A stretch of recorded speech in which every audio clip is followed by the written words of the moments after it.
Shalom, selamat siang kaum perempuan GTIB. Bertemu kembali dalam konten Women Empowerment.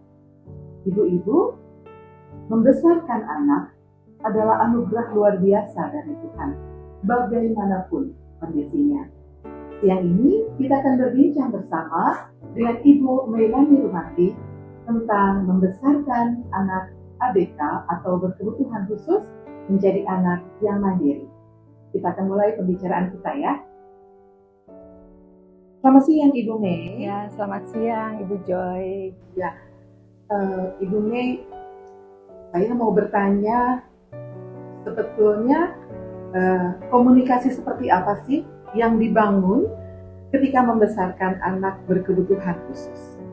Ya, yang pertama kita di rumah harus menyamakan persepsi tentang anak kita, ya, tentang anak yang Tuhan anugerahkan kepada kita, bagaimana kondisinya pada saat ini, misalnya gitu ya. Jadi kita harus menyamakan persepsi.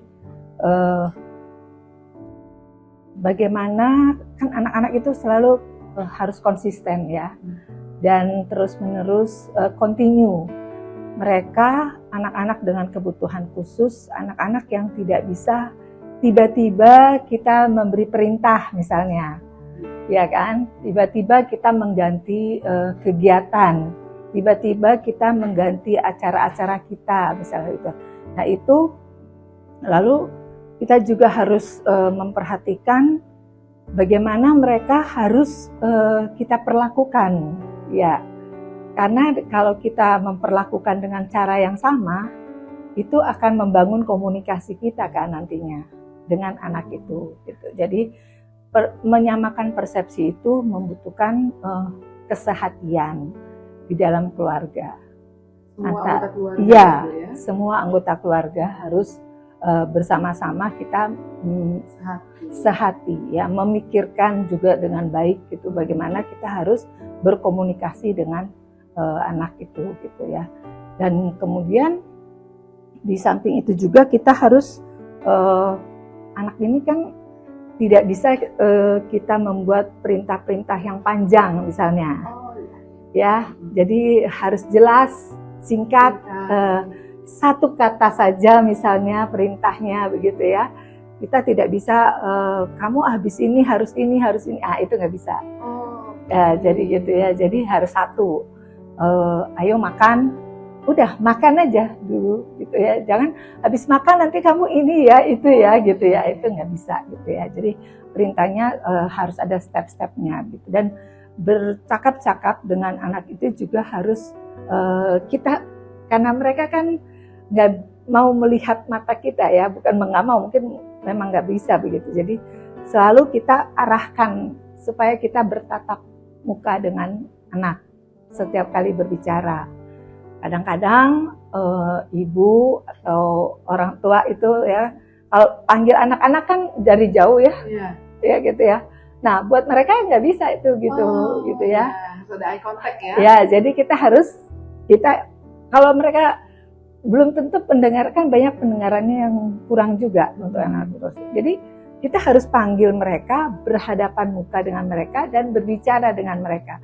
Kalau kita misalnya ribut di belakang dia nggak akan mau pusing juga gitu, dia nggak akan tahu gitu apa yang kita omongin kan. Jadi kita harus berhadapan muka. Nah, saya dengan anak saya itu memang waktu dari kecil ya.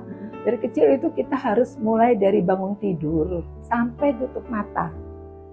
Karena itu kalau kita mungkin kalau dengan pengasuh, ada pengasuh ya, dia harus diperlakukan seperti itu juga gitu ya. Artinya kan apalagi kalau anak saya itu dia kebutuhan khususnya terlambat bicara, ya kan. Anak-anak dengan kebutuhan khusus itu bahasa, ya, kendala di bahasa, kendala di berbicara, kosa-kosa kata mereka yang kurang gitu ya. Nah itu saya memulainya dari bangun tidur. Dari situ karena harus langsung gitu, dia harus lihat saya ada dia.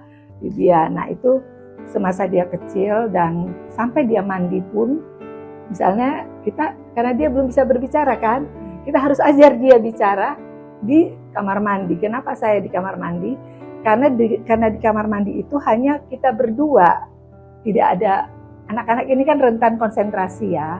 Mereka nggak bisa konsentrasi, terganggu sedikit aja konsentrasinya bisa hilang gitu. Nah, jadi kita harus fokusin mereka. Nah, itu saya waktu itu di dalam kamar mandi saya ajar dia misalnya A, I, U gitu ya. Jadi belajar bicara itu di kamar mandi gitu. Jadi cuma kita berdua misalnya. Nah, itu ternyata di situ efektif juga saya pikir gitu ya, bagus juga. Dan selanjutnya di keseharian kita membangun komunikasi. Nah, karena kalau dia sudah makin besar kan komunikasi makin kurang. Ya kan, apalagi kalau sekarang dia sudah dewasa dengan gadgetnya gitu kan, kita akan makin kurang dan kita harus mencari dia terus untuk berkomunikasi gitu. Jadi jangan lepaskan gitu ya anak-anak. Konsisten. Ya, konsisten. Jadi kita harus konsisten dan continue. Karena mereka tidak bisa mendadak kita mau apa, kita suruh. Atau misalnya kita mau besok nih kita mau pergi. Ini kita udah harus bilang sekarang. Gak bisa besoknya, besok kita jalan. Nah, kenapa nggak bilang dari kemarin gitu kan? Ya, kenapa sebelumnya kenapa nggak bilang, kenapa mau kesini, kenapa gitu. Jadi itu kan mereka, karena mungkin juga dia kan kalau di terapi, itu kan selalu konsisten, continue, dan mereka berbahasa baku. Jadi misalnya anak saya tuh udah dewasa nih, udah besar nih, baru tahu nih apa tuh gue lu gitu kan, gitu ya misalnya. Karena selama ini bahasanya bahasa baku, bahasa Indonesia yang baku. Mereka sangat itu di bahasa Indonesia yang baku. Jadi ya kita harus perhatikan komunikasi. Ibu Mi, kira-kira selama membesarkan berkebutuhan khusus, kendala apa yang ditemui? Ya, kendalanya mungkin ya yang pertama karena anak saya dalam kesulitan berbicara. Itu kendala ya. Jadi kita memang harus sungguh-sungguh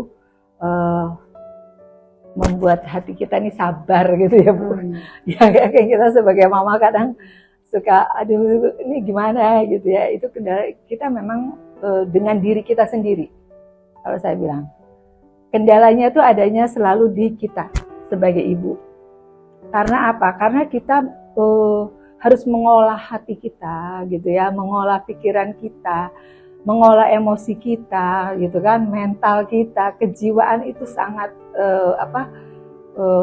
buat saya waktu itu rasanya waduh ini susah ini kalau saya tidak mengendalikan diri saya sendiri begitu kan. Karena ada banyak kesulitan-kesulitan anak gitu kan yang harus kita hadapi. Nah, kesulitan itu kalau ibunya juga tidak siap dan misalnya ibunya juga mengalami kesulitan untuk mengendalikan diri kan sulit membantu anak gitu. Nah, itu jadi saya selalu bilang ini suami saya selalu bilang yang paling penting itu yang diajar kita orang tuanya gitu ya. Karena kita harus menghadapi anak dengan kesabaran yang tidak ada batasnya. Gitu kan? Sabar yang tidak ada batasnya. Jadi kalaupun kita marah, apapun itu harus kita mengolah gitu ya.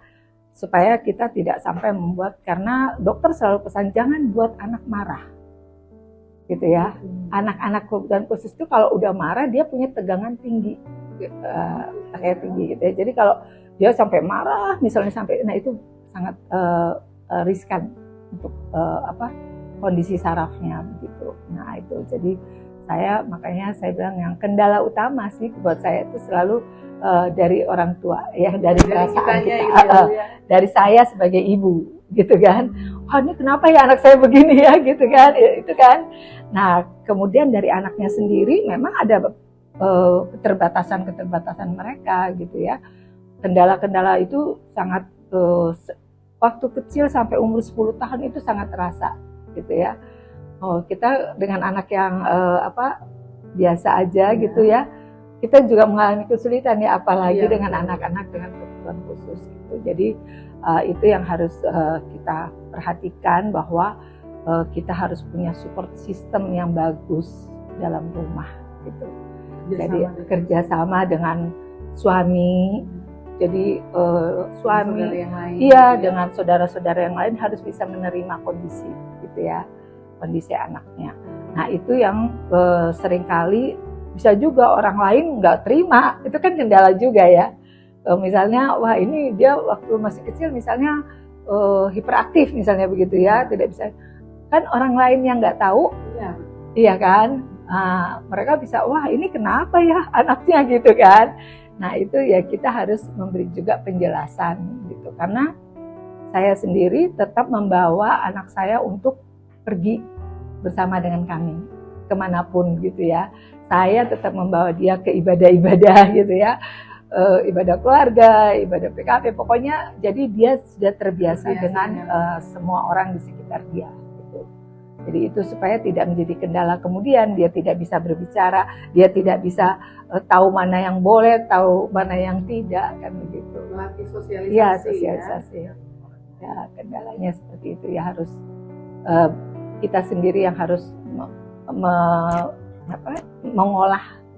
mengolah diri kita gitu ya, mengolah emosi, terutama ibu. Ya. Sabar ibu. Ya.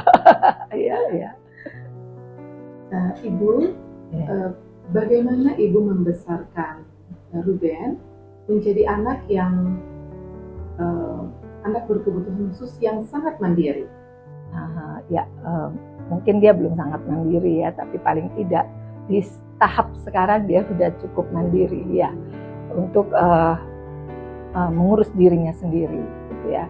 Ya itu memang saya sendiri merasa belum optimal saya melakukannya, tapi paling tidak memang kita harus dari kecil ya untuk melatih itu dia mandiri gitu. Nah itu mulai dari tidur tidak bersama, itu kan pelatihan mandiri ya.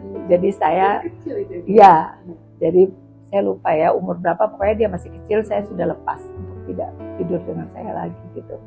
Kemudian dia harus melakukan mandi sendiri misalnya begitu ya. Pokoknya apa yang harus dia bisa lakukan sendiri dia harus bisa lakukan. Makan tidak disuapin lagi begitu kan itu.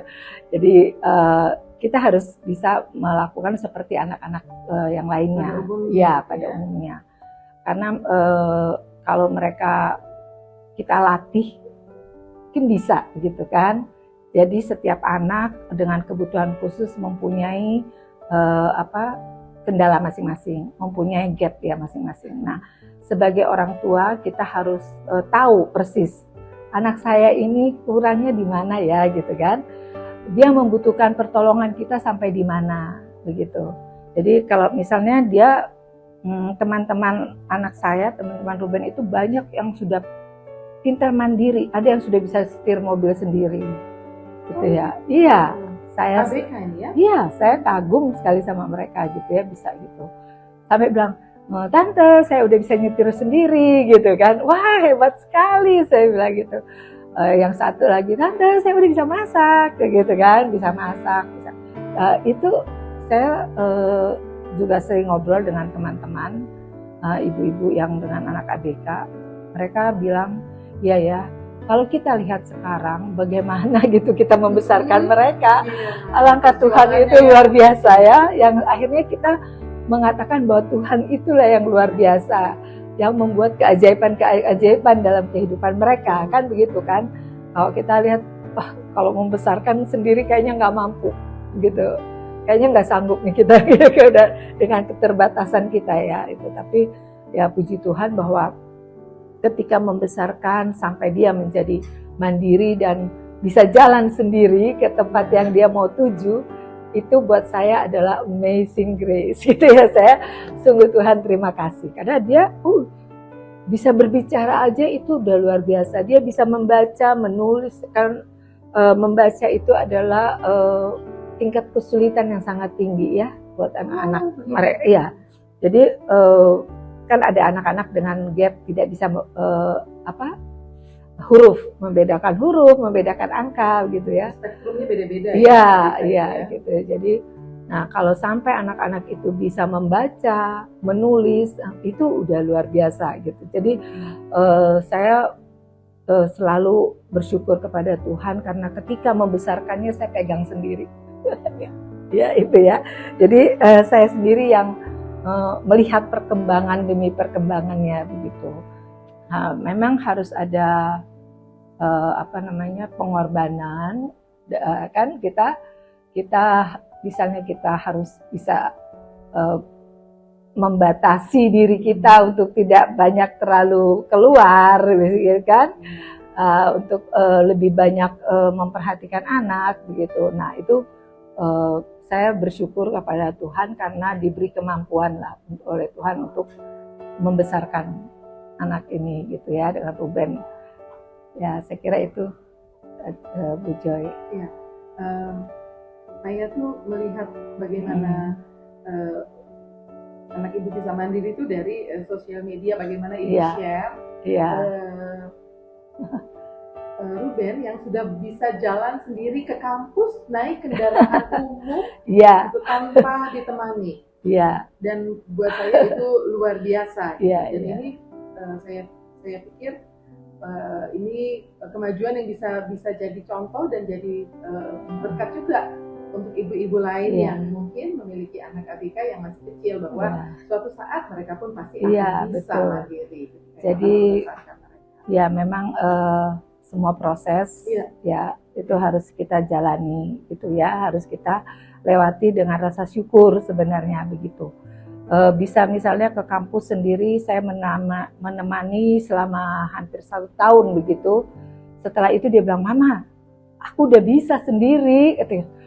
Yang benar saya bilang, iya coba ya besok gitu. Ternyata dia besok pesan Gojek sendiri, naik MRT sendiri, apa semua dia sendiri, dan dia bisa pulang ke rumah. Aduh, dia cuman minta saya, ayo mama berdoa, gitu ya. Jadi kalau dia mau berangkat ke kampus, saya harus doa sama dia gitu. Nah itu adalah saya bersyukur bahwa dari kecil juga saya selalu bawa dia ke gereja, harus tidak boleh hari Minggu tidak ke gereja misalnya itu. Dan itu sampai sekarang. Jadi dia bisa, kalau pas kami semuanya pergi ke gereja pagi, tinggal dia yang belum ke gereja karena nggak bisa bangun, pergilah dia ke gereja sendiri naik Gojek gitu ya. Oh gitu? Iya, sampai selesai. Jadi saya bilang, aduh Tuhan terima kasih ya dia bisa mandiri seperti itu gitu. Jadi bisa ke gereja sendiri. Kalau dia bilang, saya belum ke gereja nih. Oh ya udah. Tahu-tahu Gojeknya udah di depan rumah. Itu harus jadwal rutin dia ya berarti ya. Dan itu itu anak-anak itu kan continue continue, konsisten, itu mereka seperti itu gitu, harus apa yang mereka pikirkan begini, itu yang udah kebiasaan dia itu susah dilepas gitu ya bisa ya. Jadi kalau ditanamkan baik maka dia akan konsisten dengan hal yang baik. Betul. Ya Ibu, selanjutnya apa harapan Ibu setelah melihat putra Ibu sudah menjadi anak yang mandiri? Saya selalu berdoa supaya dia bisa mandiri secara orang dewasa begitu ya. Artinya nantinya dia bisa bekerja ya. Bahkan kita suka ayo cari teman gitu ya gitu, karena biar ada pergaulan juga dengan teman-teman yang lain gitu. Nah itu jadi dia bisa punya pergaulan yang lebih luas dari sekedar teman di sekitar kampusnya misalnya. Karena dia memang sulit ya buat bergaul keluar gitu ya. Nah, jadi saya bilang semoga dia bisa bekerja nantinya gitu ya, bekerja, karena bagaimanapun kan dia kami tidak tahu sampai kapan kami bersama dengan dia gitu kan, mendampingi. Jadi dan kita juga persiapkan kakak-kakaknya begitu, bahwa mereka harus bertanggung jawab sama adiknya begitu. Nah itu kita harapkan begitu. Jadi setelah dia bisa mandiri, karena dia sekarang juga di jurusan perkantoran begitu ya. Semoga dia nanti bisa bekerja di kantor misalnya, atau bekerja apapun yang nantinya bisa buat kehidupannya sendiri, paling tidak. Maaf Ibu, saat ini Ruben bersekolah atau mengikuti pendidikan di tempat pendidikan umum ya?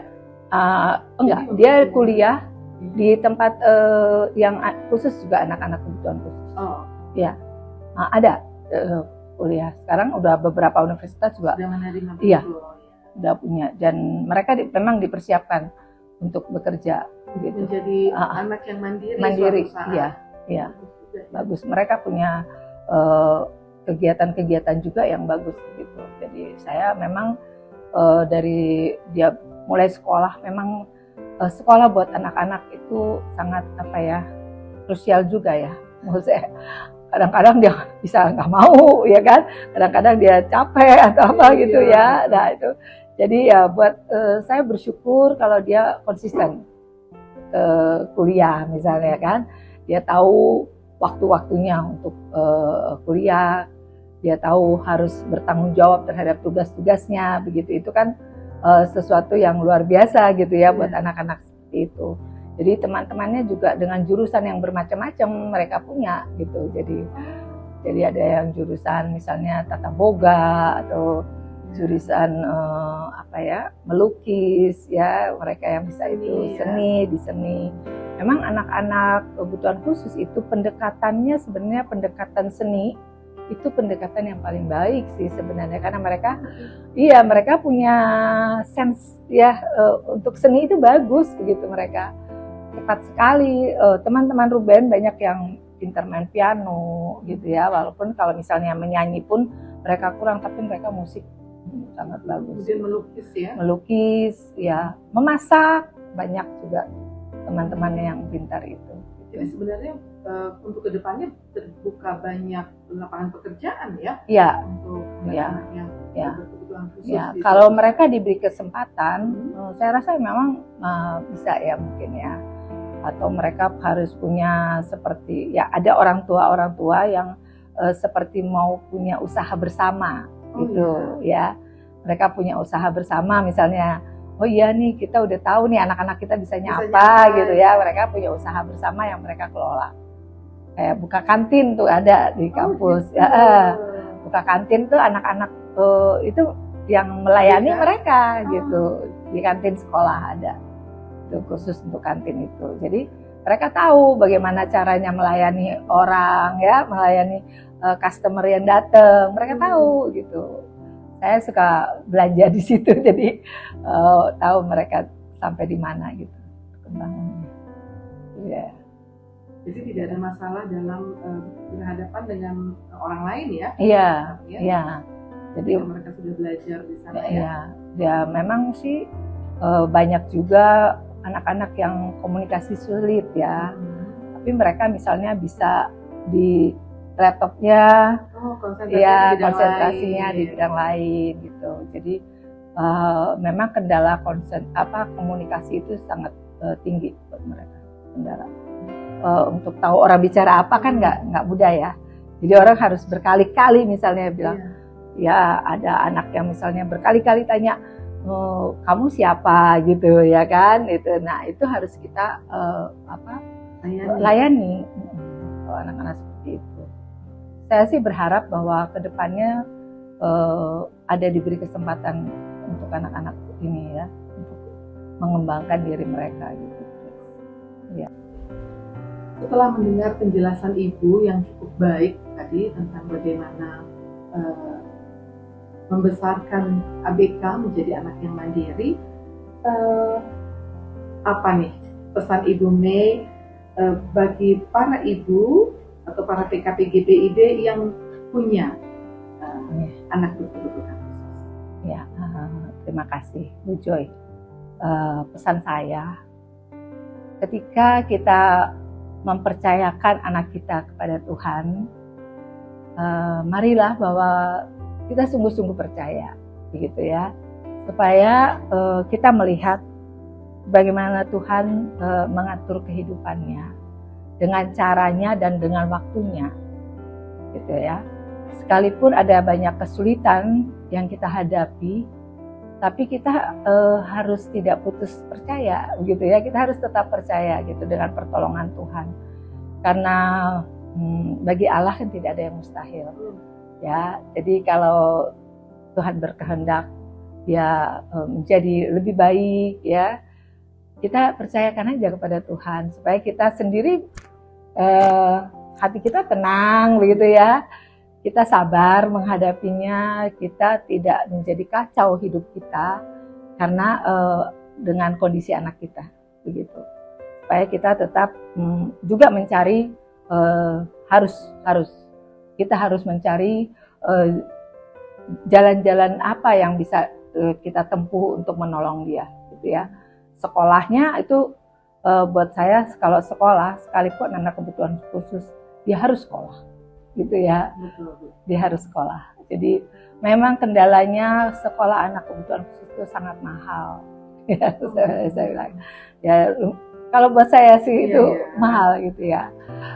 Dan di dalam tingkat yang seperti itu kita sebagai orang tua yang harus berkorban. Ya kan? Walaupun ya namanya mau sekolah yang anak yang bagus misalnya. Mahal anak sekolahnya, tapi kita harus sekolahin dia di situ. Bagaimana caranya ya kan? Dengan keterbatasan yang ada misalnya, kalau dia orang tua yang berkecukupan tentu tidak menjadi kendala ya. Tapi kalau dengan keterbatasan yang ada, berarti harus ada dari diri kita yang kita korbankan, gitu kan? Harus ada dari kebutuhan-kebutuhan lain yang harus kita korbankan untuk kepentingan anak, gitu. Jadi tentu dengan tetap harapan kita menaruh harapan gitu, memberi kepercayaan kepada anak, ya kan? Kalau kita tidak memberi kepercayaan kepada anak, ya kan susah ya, dia akan berkembang gitu. Nah, saya sendiri memberi kepercayaan kepada anak saya, oh ya kamu pasti bisa ya, gitu ya. Membangun percaya diri sama mereka gitu. Jadi dan jangan sekali-sekali membuat image tidak baik gitu ya. Misalnya kamu tidak bisa ini, jadi bilang aja mereka bisa semuanya gitu ya. Atau kata-kata yang tidak baik itu keluar sama mereka, jangan gitu. Jadi sebaiknya kita memberi motivasi terus pada anak-anak kita. Sekalipun mungkin mereka pengertiannya agak sulit begitu, tapi kalau kita memberi motivasi yang baik kepada mereka, mengatakan bahwa mereka bisa begitu ya, kita menuntun mereka sampai mereka bisa. Ada banyak teman-teman saya yang anak-anak ABK ini berhasil gitu. Jadi saya juga belajar dari mereka. Iya, saya juga belajar dari mereka. Oh iya, ternyata bahkan ada yang sudah menikah begitu ya. Iya, jadi saya bilang waduh. Usahanya memang ya Bu ya buat Allah ya. Ya saya bilang waduh, iya. Nah itu memang harus sebagai ayah dan ibu itu harus sungguh-sungguh bersehati gitu ya, sama-sama sehati. Karena ada pengalaman di mana ayahnya tidak bisa menerima keadaan anak. Nah, itu menjadi trauma tersendiri ya buat anak dan ibunya tentunya gitu. Jadi saya memang anak kan kita di usia anak-anak itu sampai di usia anak-anak sampai remaja itu kan masih dekat dengan ibunya.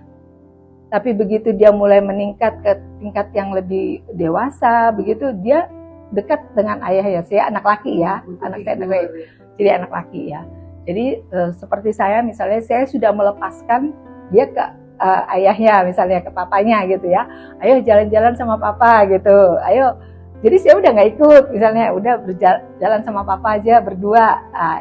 Nah itu supaya membangun image dia yang baik gitu ya, sebagai seorang laki-laki gitu.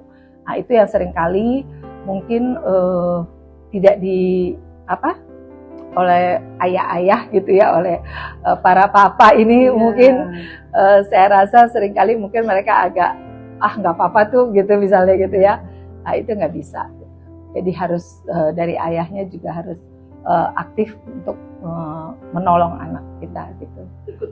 Ikut iya, gitu ya. Kakak-kakaknya, adik-adiknya juga kalau punya keluarga, punya anak saudara yang berkebutuhan khusus, kita harus tahu gitu di mana posisi kita gitu kan. Di mana sebagai kakak dia harus memperlakukan adiknya seperti apa. Misalnya dalam satu rumah tangga kita udah anak nggak boleh nonton TV misalnya. Tuh anak saya kecil nggak boleh nonton TV tuh Bu Joy sama dokternya. Dokter bilang, ibu tolong ya anaknya supaya tidak nonton TV. wah itu TV saya masukin Bu Joy di dalam gudang begitu ya. Jadi kakak-kakaknya udah nggak bisa nonton TV juga, kami juga semua nggak bisa nonton TV gitu untuk beberapa saat gitu ya, berapa lama saya lupa waktu itu. Nah akhirnya sampai sekarang tuh jadi pada nggak suka nonton TV. Ya itu, jadi kita yang harus menyesuaikan dengan dia gitu. Walaupun ada komplain misalnya, ini yang salah siapa ya misalnya gitu kan, dari kakak-kakaknya atau dari adik-adiknya. Nah tapi kita harus tetap mengarahkan anggota keluarga semuanya untuk mendukung dia gitu ya. Seperti misalnya tidak boleh makan coklat ya, dan di rumah tidak ada coklat, di rumah tidak ada Indomie misalnya. Pokoknya semua yang tidak diperbolehkan gitu, ada yang itu kita jangan adakan gitu di rumah ya. Jadi bisa mendukung iya, kesehatannya gitu iya ya. Dan juga misalnya di rumah meja kalau masih kecil kan, anak masih kecil kan, anak dengan kebutuhan khusus itu dia nggak tahu ya letak apa semua itu. Nah itu dulu saya kecil nggak ada apa-apa di atas meja, nggak boleh ada vas bunga ya, pokoknya kosong ya, kosong gitu ya supaya aman. Ya, dia bisa leluasa bergerak ya. Iya, dan dia nggak akan ambil yang dari meja, dia lempar kemana kan, kita yang salah siapa? Iya kan? Iya. Jadi kita nggak bisa menyalahkan anak kan? Ya orang tua lah. Kalau nggak boleh, nah kita nggak mau pecah barang kita atau apa ya, kita harus melonggarkan. Kalau perlu di rumah, ada teman saya juga di rumahnya malah dikosongkan. Supaya karena anaknya kan hiperaktif ya, yang harus bergerak terus gitu. Nah, jadi harus disesuaikan dengan kondisi anak. Gitu. Jadi kita yang harus menyesuaikan diri dengan anak-anak kita. Itu ya Ibu Joy. Ya. Ibu Umi, terima kasih banyak. Ya, sama-sama Bu Joy. Bermanfaat ya. Saat ini. Ya. Saya percaya banyak perempuan GPIB juga sebenarnya yang ingin mendengar atau rindu bisa mendapatkan masukan bagaimana membesarkan anak ya berkebutuhan khusus. Ibu-ibu yang Tuhan Yesus kasihi, kiranya perbincangan kami pada saat ini boleh menjadi berkat bagi ibu-ibu yang Tuhan titipkan anak berkebutuhan khusus.